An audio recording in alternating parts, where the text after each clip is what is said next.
start by saying the health and well-being of our colleagues, our families and friends, be it women or men, is super important.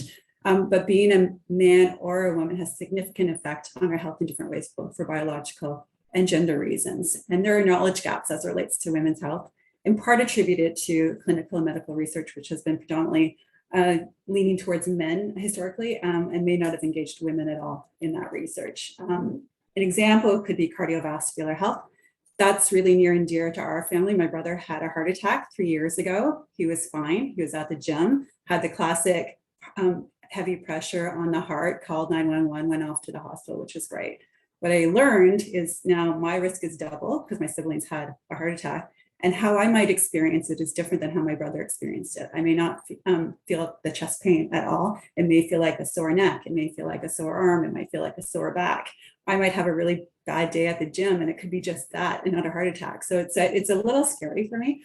A lot of women who go to their doctors with symptoms of a heart attack, it can be misdiagnosed as menopausal, anxiety, depression, fatigue, a cold. And I read a stat where half of women who have heart attacks, the symptoms actually go misdiagnosed. So that's a little bit unsettling. So all in that to say, when it comes to women's health and a spotlight, I think it's a great thing. I think it's a little belated, but it's a great thing.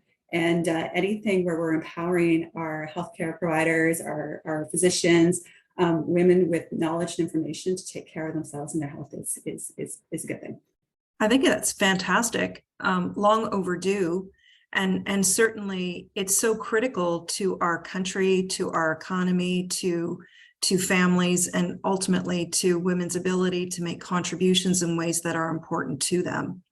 I think what makes, women's health so interesting is there's often a stigma attached to the health issues that women face.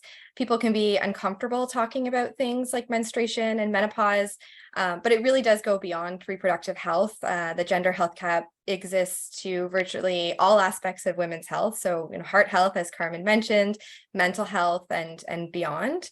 The problem is if we don't talk about these things, they'll continue to go unsupported. And that's why it's so critical that we're here and we're raising women's health needs and opportunities to support women. I think women's issues are a little more complex in some ways, and depending on different factors that are coming into play, I think a real focus on the different experiences that women have within the workplace and in society in general is a really important thing to be happening. Very crucial to the conversations, especially when we're talking about diversity, equity, inclusion things, because there's a lot of different intersections and a lot of different cross sections that come in.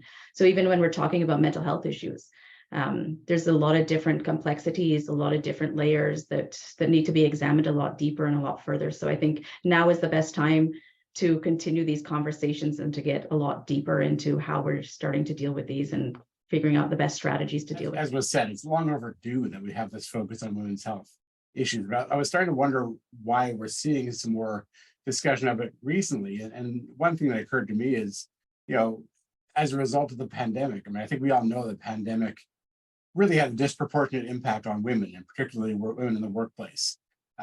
Because although things have, evolved, they're still primarily, responsible for things like childcare and cooking and cleaning and all those things that were just exacerbated during the pandemic. So I think we've seen a lot of impact on women and stress and anxiety, which of course impacts the rest of their health, both physical and mental.